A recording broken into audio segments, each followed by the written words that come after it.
కృపా సత్య సంపూర్ణుడు మన రక్షకుడైన యేసుక్రీస్తు వారి నామంలో ఈ ఉదయకాల సమయంలో ఈ విధంగా దేవుని వాక్యాన్ని ధ్యానించడానికి ప్రభు సన్నిధికి సమీపించిన వారికి ఏసియా మినిస్ట్రీస్ లో ఉన్న ప్రతి కుటుంబాలకు ఈ వాక్యాన్ని ఆసక్తితో ధ్యానించడానికి ప్రభు ప్రేరేపించిన ప్రతి ఒక్కరికి నా హృదయపూర్వక వందనాలు తెలియజేస్తున్నాను.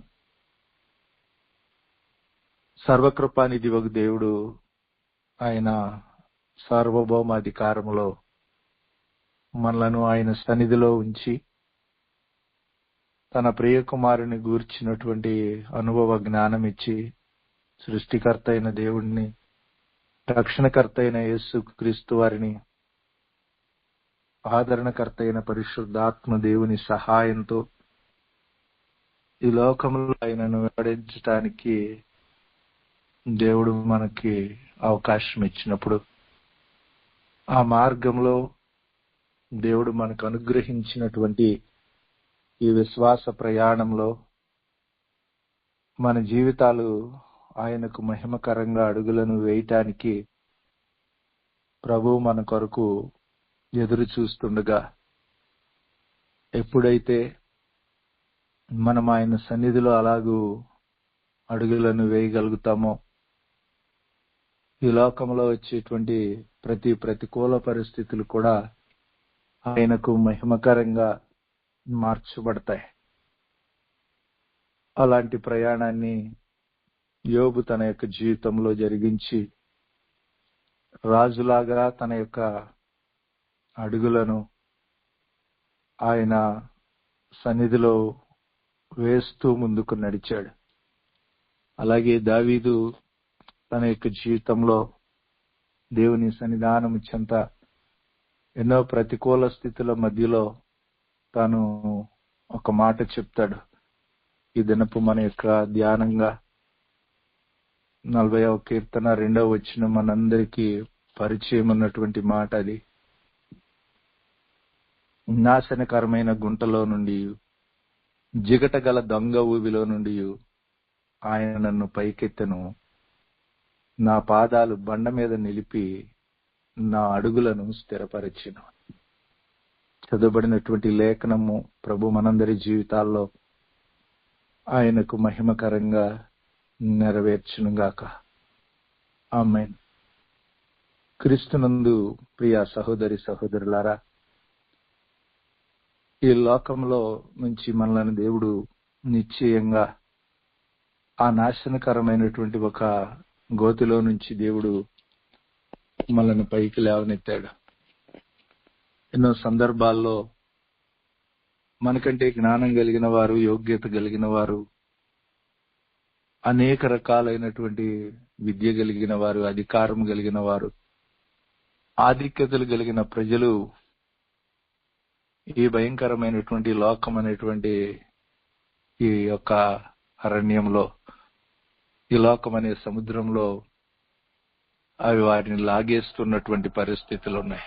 అయితే మన యొక్క జీవితాలు అలాగ ఉండకుండా దేవుడు తన మహాప్రేమను మన ఎడల కనపరిచి అద్భుతకరంగా ఆ భయంకరమైనటువంటి ఆ నాశనకరమైన గుంటలో నుంచి, ఆ పాపమనే జిగట కలిగిన దొంగ ఊబిలో నుంచి మనలను పైకి తీసుకుని వచ్చాడు.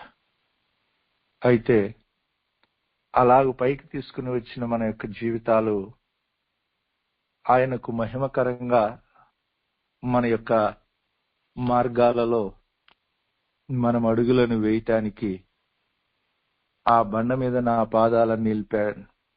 మనందరికీ పరిచయమే క్రీస్తు యేసే ఆ బండని.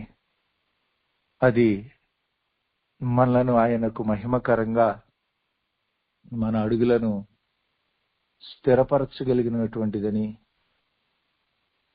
దేవుని యొక్క సన్నిధానం చెంత మనకు పొందినటువంటి రక్షణ,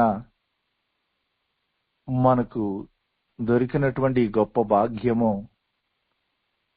ఆయన సన్నిధానం చెంత మన జీవితాలను ఆ యేసు క్రీస్తులో స్థిరపడినప్పుడు ఆ బండ మీద మనము పరిపూర్ణంగా ఆనుకొని ఆయన సన్నిధిలో ఆయనకు మహిమకరంగా మన పాదాలు స్థిరపరచబడినప్పుడు మనము ఒక ప్రభావవంతమైనటువంటి జీవితాన్ని ఈ లోకంలో మనం జీవించగలుగుతాం. ఎందుకనంటే ఆ స్థిరపరచబడేటువంటి ఏర్పాటు అనేటువంటిదే ఏ వ్యక్తి జీవితంలోనైనా సరే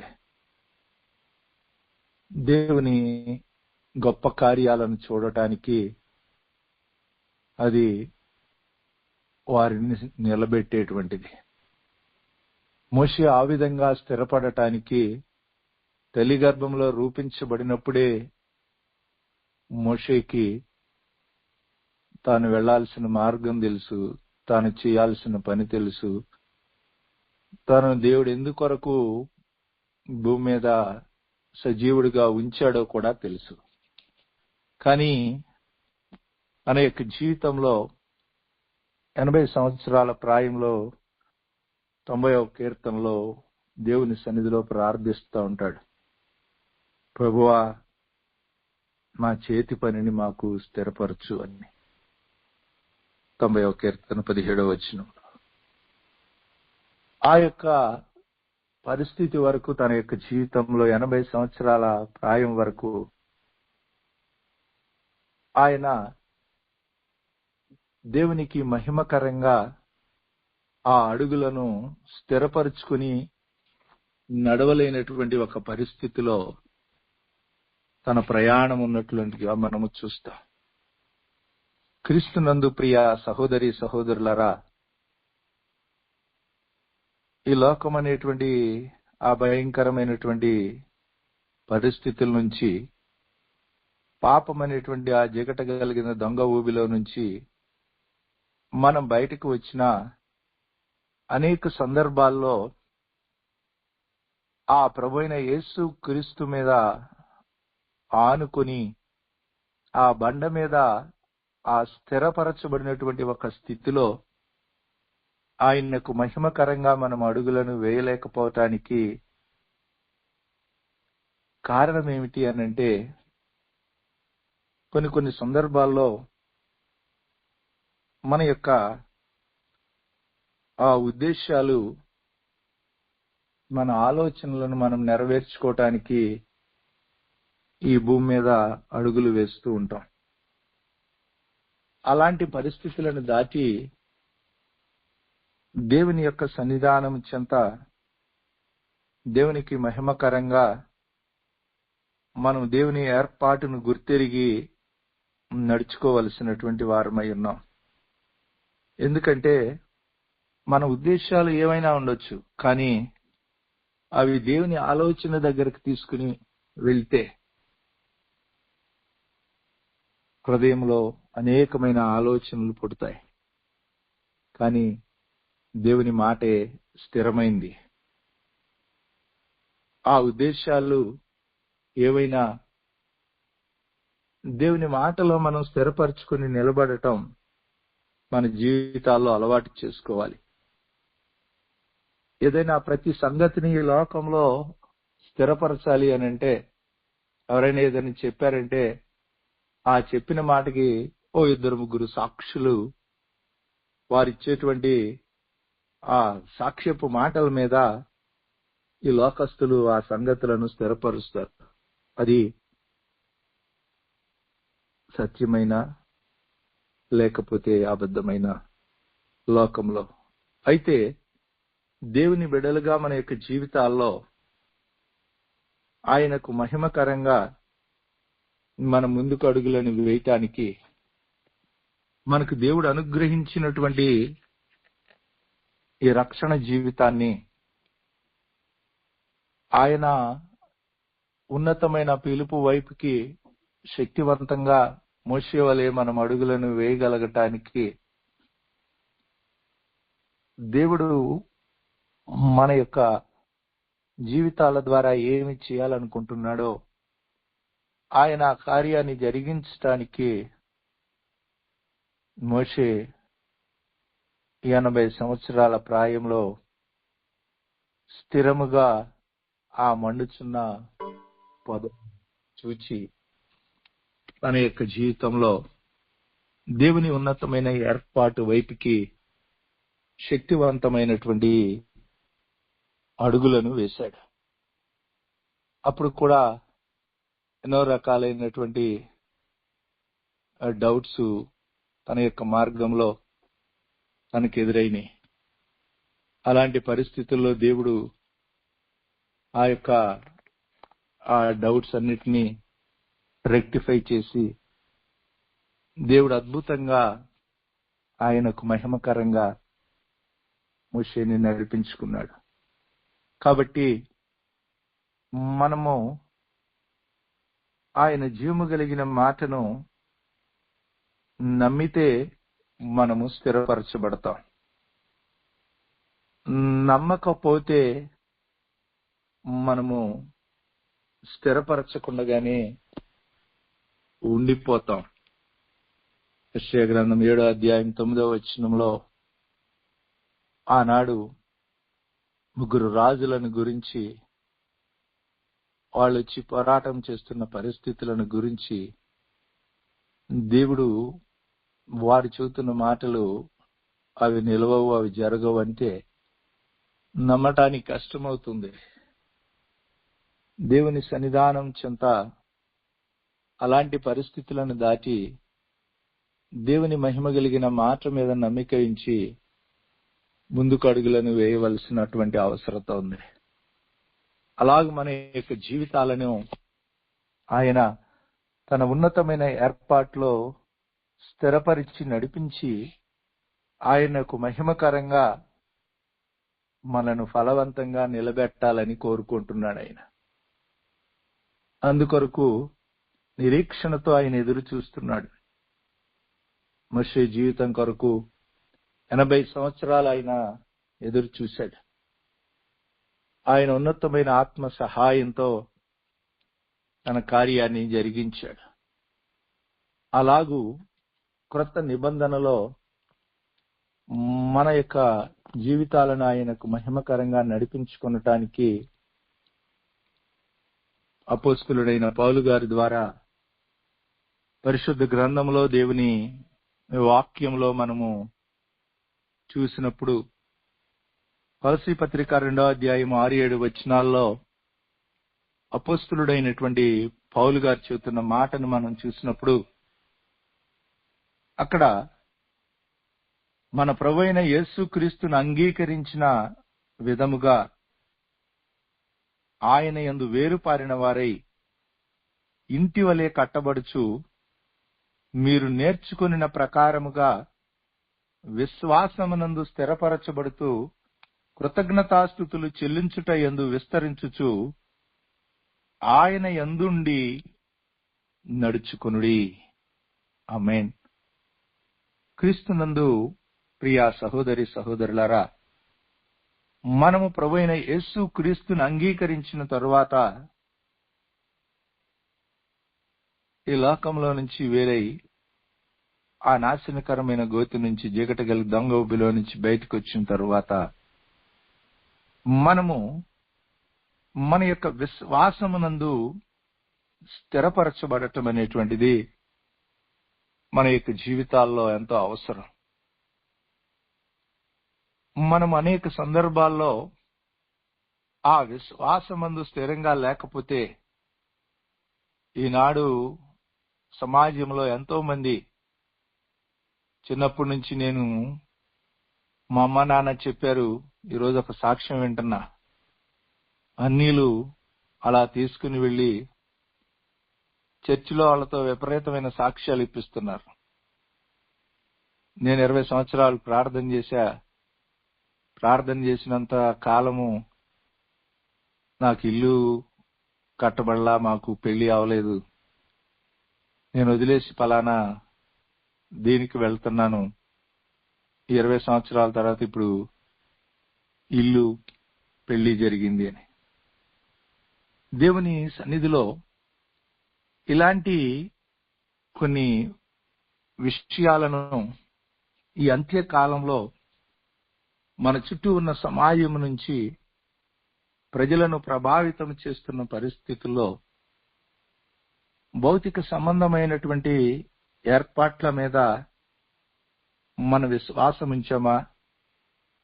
ఈ లోకం మట్టుకైతే నేను ప్రభువైన యేసుక్రీస్తును అంగీకరిస్తే నాకంటే దౌర్భాగ్యులు ఇంకొకరు ఎవరు లేరని అపోస్తలుడైన పౌలు చెప్తున్నాడు.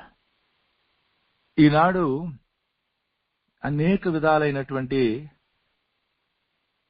ఈ భౌతిక సంబంధమైనటువంటి ఏర్పాట్లను గురించే విశ్వాసములో ఆయన యొద్దకు వచ్చినటువంటి వ్యక్తులను ఆకర్షించటానికి లోకంలో బోధలు జరుగుతున్నటువంటి ఈ దినాల్లో మనము దేవుని యొక్క ఆత్మ సహాయంతో మన విశ్వాసాన్ని దేని ఏర్పాట్లో మనము స్థిరపరుచుకోవాలి. రోమాపత్రిక 3వ అధ్యాయము 31వ వచనంలో అపోస్తలుడైనటువంటి పౌలు సెలవిస్తున్నటువంటి ఆ మాటను మనం చూస్తే, దేవుడు ఒక్కడే గనుక విశ్వాసము ద్వారా ధర్మశాస్త్రమును నిరర్ధకము చేయుచున్నామా? అట్లనరాదు, ధర్మశాస్త్రాన్ని స్థిరపరచుచున్నాం. మన విశ్వాసము ద్వారా ధర్మశాస్త్రాన్ని స్థిరపరిచేటువంటి ఏర్పాటు.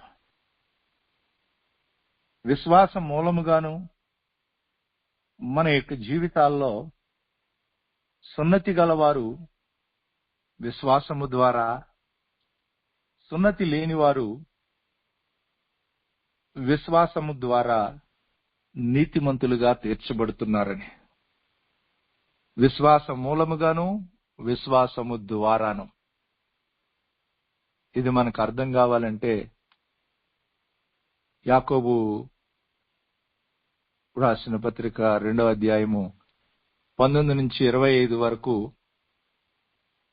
ఇద్దరు వ్యక్తులను చూపిస్తూ దేవుని యొక్క నిబంధన యొద్దకు వచ్చినటువంటి అబ్రహాము విశ్వాసము ద్వారా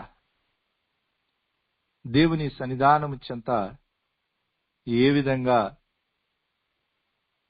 తన యొక్క జీవితంలో దేవుని ఉన్నతమైన ఏర్పాటు వైపుకు అడుగులు వేశాడో, అలాగే క్రియల ద్వారా దేవుని సన్నిధానం చెంత రాహాబు ఏ విధంగా దేవుని ఏర్పాటులోనికి వచ్చిందో, ఒకరు విశ్వాసం మూలముగాను మరొకరు విశ్వాసము ద్వారాను వారు నీతిమంతులుగా తీర్చబడి ధర్మశాస్త్రాన్ని వారి యొక్క జీవితాల్లో స్థిరపరిచి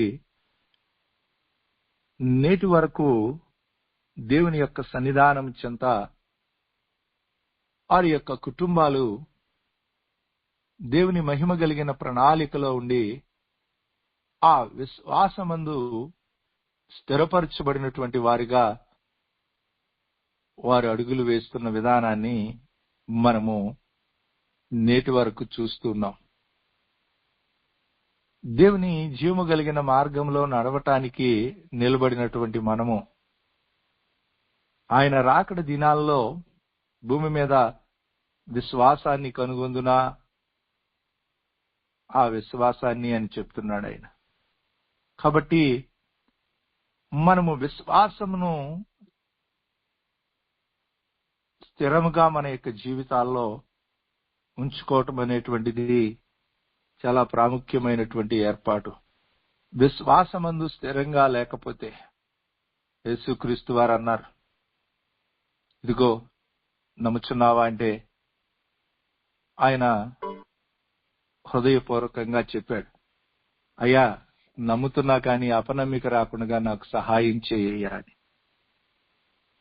నిజమే, కొన్నిసార్లు విశ్వాసము సడలిపోయేటువంటి పరిస్థితులు వస్తాయి. దేవుని సన్నిధిలో హృదయపూర్వకంగా ఆ విశ్వాసం సడలిపోయేటువంటి స్థితుల్లో ప్రభు సన్నిధికి అప్పగించుకొని అబ్రహాము ఏ విధంగా విశ్వాస మూలముగా దేవుని ఏర్పాటులో నిలబడ్డాడో, రాహాబు ఏ విధంగా విశ్వాసము ద్వారా దేవుని మహిమ కలిగిన ఆ ధర్మశాస్త్రాన్ని నెరవేర్చి క్రియల ద్వారా దేవుని సన్నిధిలో నిలబడి ఉందో, ఈ అంత్యకాలంలో అలాగూ అడుగులు వేయవలసినటువంటి అవసరత ఉంది. అలాగే మనము ఆయనలో స్థిరపడి ఉండటానికి హృదయాన్ని మనము స్థిరపరుచుకుని నిలబడాలి. ఎందుకంటే ఈ హృదయము మోసకరమైంది. ఇది అనేకమైనటువంటి ప్రతికూల పరిస్థితుల ద్వారా త్రిప్పబడేటువంటి ఏర్పాటు ఉంది. కాబట్టి మనము మన హృదయాలను ఏ విధంగా స్థిరపరుచుకుంటాము అని అంటే, హెబ్రీ పత్రిక 13వ అధ్యాయము 9వ వచనంలో పౌలు గారు చెప్తాడు, నానా విధములైన అన్య బోధల చేత త్రెప్పబడమాకండి, భోజన పదార్థాలను బట్టి కాక కృపను బట్టి ఏ హృదయాన్ని స్థిరపరుచుకొనుట మంచిది. క్రీస్తునందు ప్రియ సహోదరి సహోదరుడా, నీ యొక్క జీవితము ప్రభైన యేసు క్రీస్తునందు స్థిరపరచబడి ఆయన అనుగ్రహించిన మార్గంలో ఆయనకు మహిమకరంగా అడుగులను వేస్తూ నీ ద్వారా ఆయన ఉన్నతమైన ప్రణాళిక మోషే జీవితంలో నెరవేర్చబడినట్లు నెరవేర్చబడాలి అనంటే నీ హృదయము అనేక రకాలైన బోధల చేత త్రెప్పబడకూడదు. దేవుని సన్నిధానం చెంత ఆయనకు మహిమకరంగా ఆయన సన్నిధిలో నీ హృదయము స్థిరపడి ఉండాలి. అలాగూ నిలువబడటానికి ఆనాడు ఆదికాండము 6వ అధ్యాయం 18వ వచనంలో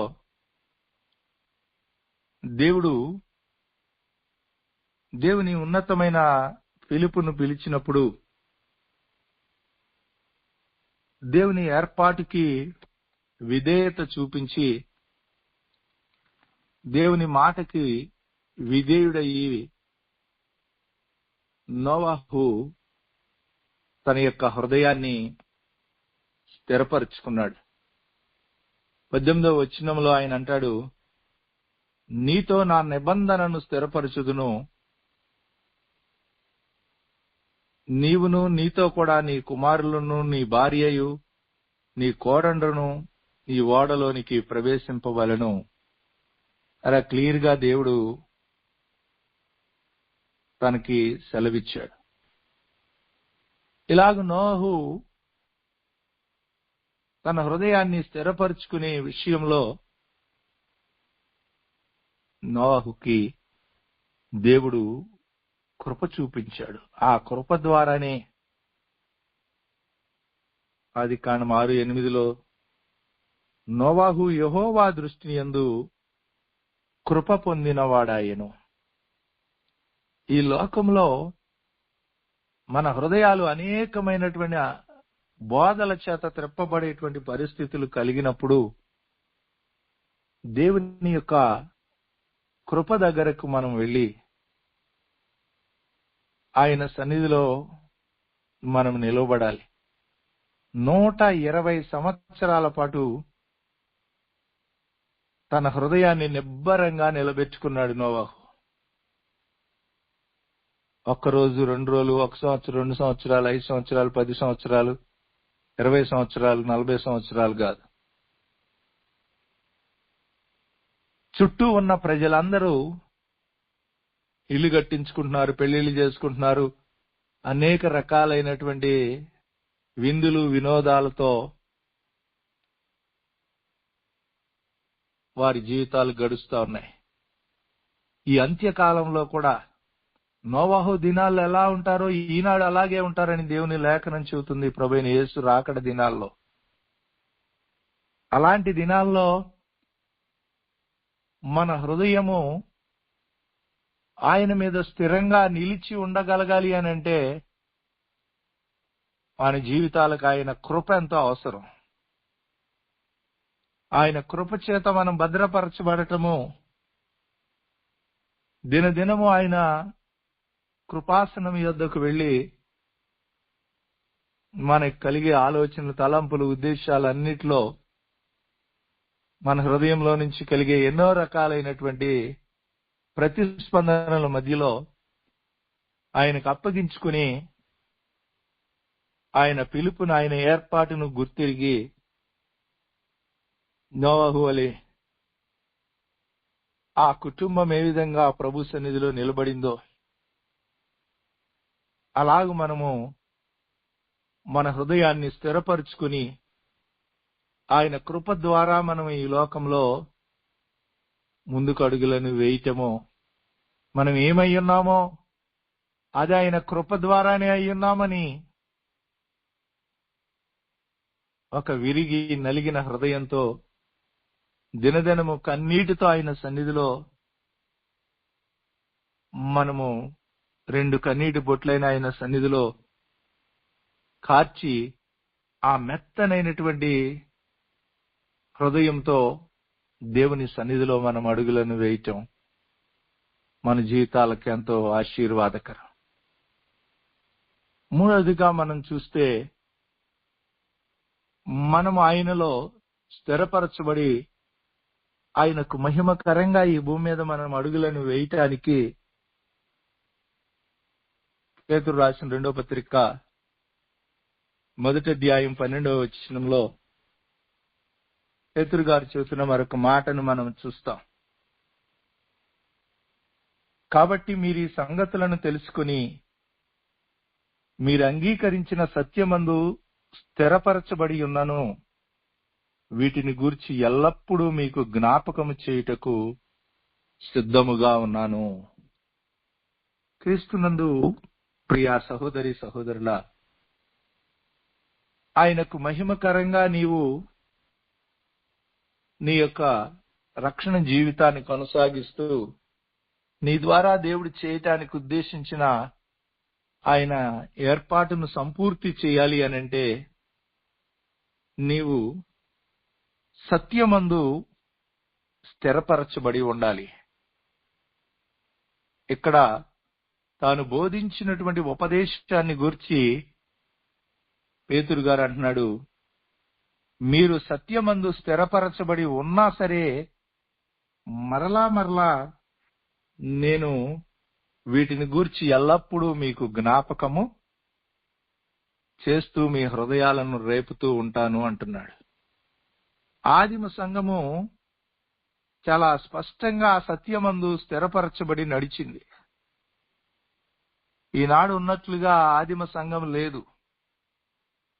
కానీ అలాంటి సంఘానికే ఆ యేసు క్రీస్తును గూర్చిన అనుభవ జ్ఞానము కలిగిన సంఘం అది. ఈనాడు చాలా మందికి ఆ సత్యంలో స్థిరపడటానికి ఆ యేసు క్రీస్తు వారు నేనే సత్యమని చెప్పారు. కాబట్టి ఆ యేసు క్రీస్తు వారిని గూర్చిన అనుభవ జ్ఞానము చాలా మందికి లేనటువంటి పరిస్థితి.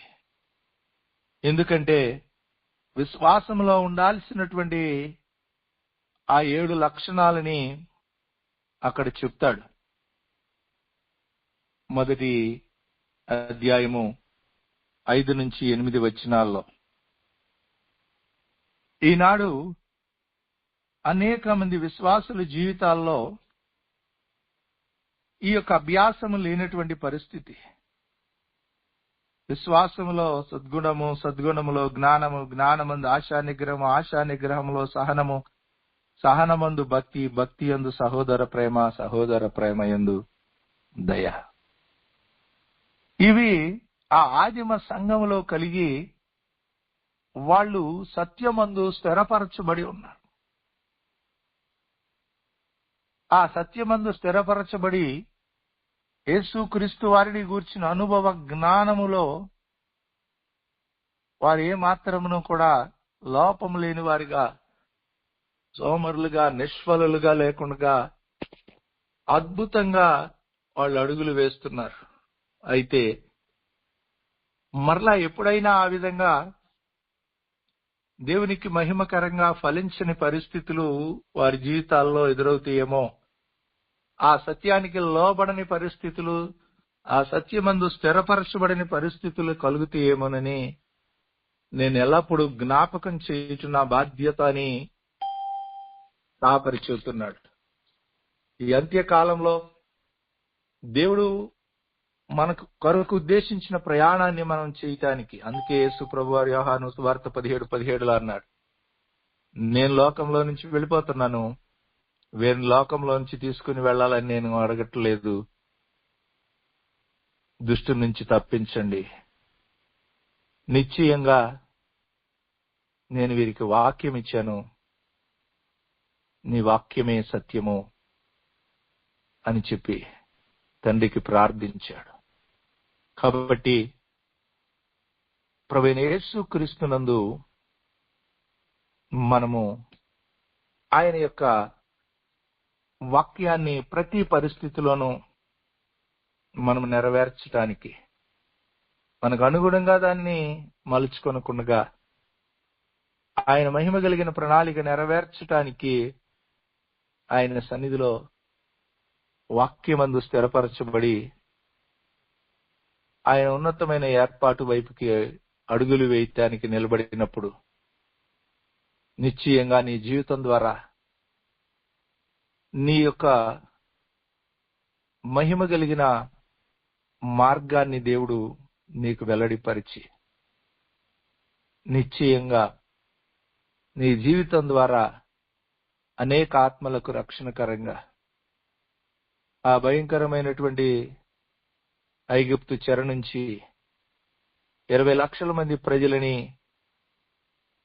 ఆ మోషే ఒక్కడు దేవుని సన్నిధిలో దేవుడు ఉద్దేశించిన ఏర్పాట్లో స్థిరపడి నిలబడినప్పుడు దేవుని ఉన్నతమైన ప్రణాళికను దేవుడు జరిగించిన దేవుడు ఈ అంత్య దినాల్లో ఆయన రాకడ అతి సమీపముగా ఉన్న కాలంలో నిశ్చయంగా క్రీస్తు యేసు అనే ఆ బండ మీద మనము స్థిరపరచబడి ఆయన సన్నిధిలో ఆయనకు మహిమకరంగా నీ విశ్వాసంలో దేవుని ఆత్మ ద్వారా ఒక ఆత్మ నిశ్చయతతో నిలబడి నీ హృదయాన్ని అనేక రకాలైన అన్య బోధల వైపుకి మళ్లించుకొనకుండగా ఆయన కృప మీద ఆధారపడి ఆయన అనుగ్రహించిన ఏర్పాటు వైపుకి ముందుకు నడిపించుకుంటూ ఆయన జీవము కలిగిన వాక్యమందు సత్యమందు నీవు స్థిరపరచబడి యేసుక్రీస్తును గుర్చిన అనుభవ జ్ఞానం విషయంలో నీవు ఏ మాత్రమును నిర్లక్ష్యపడకుండా ఈ భూమి మీద అడుగులను వేయి.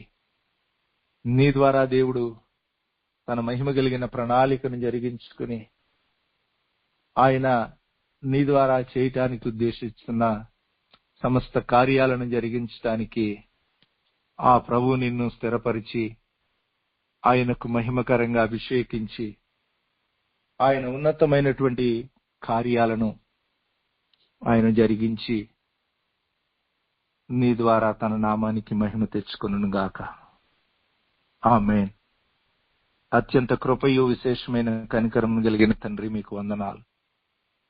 మీరిచ్చిన శ్రేష్టమైనటువంటి సమయంలో ఏ విధంగా నానైనా భౌతిక సంబంధమైనటువంటి విద్య లేని ఈ లోక సంబంధమైన సమాజము మధ్యలో లేకుండా అడవుల్లో నానైనా ఆ యొక్క మందను కాస్తూ తిరుగుతూ ఉన్నటువంటి ఒక వ్యక్తిని నీకు మహిమకరంగా పిలుచుకుని నీ యొక్క చిత్తమంతయు నెరవేర్చువాడుగా చేసి ఈ లోకంలో నానైనా తన తరం వారందరికీ సేవ చేసి నిద్రించేటువంటి ఏర్పాటును మీరు ఇచ్చారు.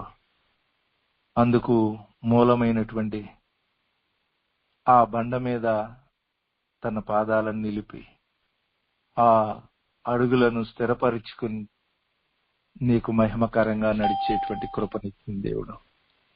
ఈ అంత్యకాలంలో అపాయకరమైన దినాల్లో రాకడకి సమీపముగా ఉన్న కాలంలో సార్వత్రిక సంఘంలో నీకు మహిమకరంగా అడుగులను వేయటానికి నీ ఉన్నతమైన పిలుపును గుర్తెరిగి ఆ విధంగా నీకు మహిమకరంగా అడుగులను వేయలేని స్థితిలో మోషే వలె నేటి వరకు ఎదురు చూస్తున్నటువంటి బిడ్డలను మీరే జ్ఞాపకం చేసుకునండి.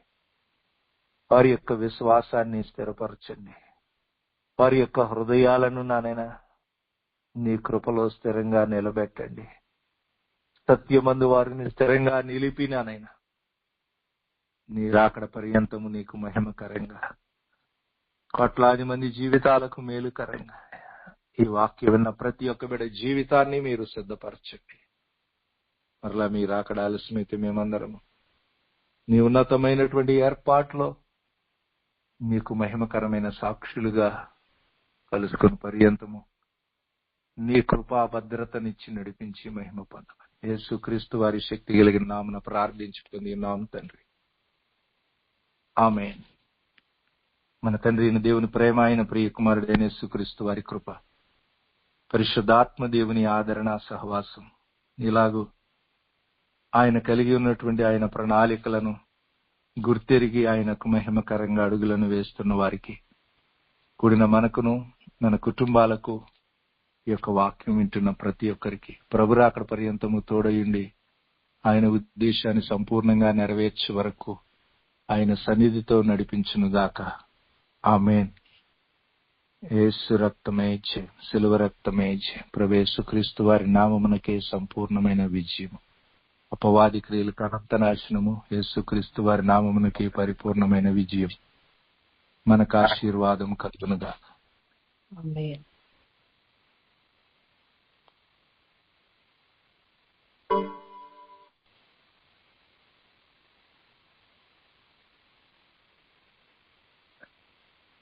మహాగణుడా, మహోన్నతుడా, మా రక్షకుడైన యేసుక్రీస్తు ప్రభువా, నీ బంగారు పాదాలకు వందనాలు. మీరిచ్చిన శ్రేష్టమైన సమయాన్ని బట్టి నీ సన్నిధిలో యేసయ్య మినిస్ట్రీస్ కుటుంబాలను నీ పాదాల యొద్దకు తీసుకుని వస్తున్నాను. తండ్రి, నీవే నీ కృపనిచ్చి భద్రపరిచి నీ ఆత్మతో బలపరిచి నీ ఆలోచనతో మీరు నడిపించిన మార్గం అంతటిని బట్టి వందనాలు. తండ్రి, నీ దాసురాలిని నీవే నీ సన్నిధిలో నిలబెట్టి నీవు పిలిచిన పిలుపులో ఇప్పటి వరకు నమ్మకంగా నీ సన్నిధిలో అడుగులను వేయటానికి నీవు కృప చూపించావు. అనేక సందర్భాల్లో అడుగులు తడబడిన, అలసట పైబడిన పరిస్థితుల్లో నీవు నానైనా జల్దరి వృక్షముగా నీ నీడలో నీవు దాచి నీకు మహిమకరంగా నీ యొక్క మార్గంలో నడిపిస్తున్న విధానాన్ని బట్టి వందనాలు.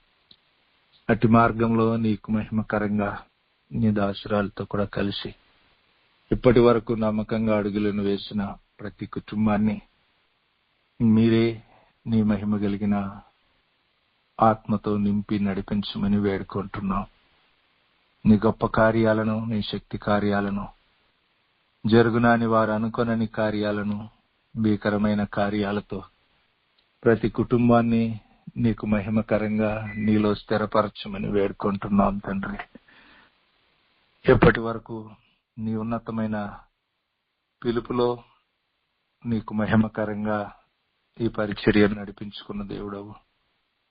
15వ యానివర్సరీలో నీవే నీ చిత్తానుసారంగా నీ ఆత్మ సహాయంతో ముందున్న ప్రయాణానికి కావలసినటువంటి సంపూర్ణమైన మార్గదర్శకత్వాన్ని ఇచ్చి ఈ పరిచర్యను ముందుకు నడిపించండి. నీ సన్నిధిలో నీ చేత పిలువబడి నీవిచ్చిన అభిషేకంతో నీలో ముందుకు నడుస్తున్న బిడ్డలను పరిపూర్ణంగా నీ ఆత్మతో ఎదుర్కొని వారిని నీ మహిమ కొరకు వినియోగించుకోనండి. నీవిచ్చిన అభిషేకం సత్యం గనుక నిశ్చయంగా నీ సత్యమునానైనా వారిని నీలో సంపూర్ణమైన స్వాతంత్రముతో నడిపించినట్లు సహాయం చేయండి. ముందున్న సమయంలో ఎప్పటి వరకు మాతో కూడా నీ మహిమ కలిగిన పరిచర్యలో నీవిచ్చిన ఉపదేశ క్రమాన్ని అందించి నీ నామంలో ఈ పరిచర్యలో పరిచర్య చేసిన నీ దాసులను నీ దాసురాండ్రను నీ సన్నిధానం చెంత మీరే జ్ఞాపకం చేసుకుని నీవిచ్చినటువంటి పిలుపుకు వారు చూపించిన విధేయతను బట్టి సంపూర్ణంగా నీ ఆశీర్వాదంతో నింపండి. సమస్త విషయాల్లో నీ కృపనిచ్చి బలపరిచి ముందున్న మార్గంలో నీ కొరకు శక్తివంతులుగా అడుగులను వేయటానికి మార్గదర్శకత్వం చేయండి. అప్పటి వారంలో జరిగినటువంటి ఇర్మియా ప్రేయస్సులో నీవే నీ పరిపూర్ణమైన సన్నిధిని మా మధ్యలో ఉంచి నీకు మహిమకరంగా ఈ యొక్క యేసయ్య మినిస్ట్రీస్ ని ఆశీర్వాదకరంగా నడిపించమని, మహిమయు ఘనతయు ప్రభావములు మీ నామమునకే తెచ్చుకొనమని యేసుక్రీస్తు వారి శ్రేష్టమైన శక్తి కలిగిన నామమున ప్రార్థించుకొని నామ తండ్రి. ఆమేన్, ఆమేన్, ఆమేన్.